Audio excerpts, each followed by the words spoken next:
আসসালামু আলাইকুম everyone. All time রান্না বান্নায় আপনাদের সকলকে স্বাগত জানাই।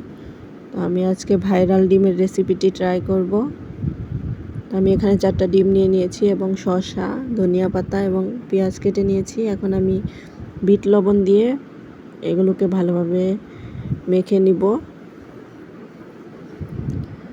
পেঁয়াজ দিয়ে, ধনিয়া পাতা দিয়ে, শসা দিয়ে ভালোভাবে কচলে তারপর মেখে নিয়ে এখানে আমি কাসুন্দি দিয়ে দিব অল্প পরিমাণে, আর দিয়ে দিচ্ছি প্রাণ চাটনি।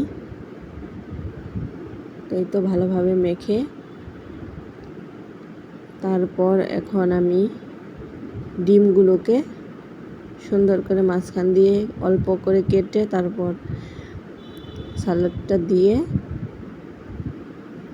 তারপর উপর দিয়ে চাটনি দিয়ে দিব। ব্যাস হয়ে গেল ডিমের ভাইরাল রেসিপি। খেতে কিন্তু অনেক মজা। তো এরকম আরও নিত্য নতুন ভিডিও পেতে অবশ্যই আমার চ্যানেলটিতে সাবস্ক্রাইব করবেন, লাইক করবেন, কমেন্ট করবেন। খুদা হাফেজ সবাইকে, ভালো থাকবেন সবাই।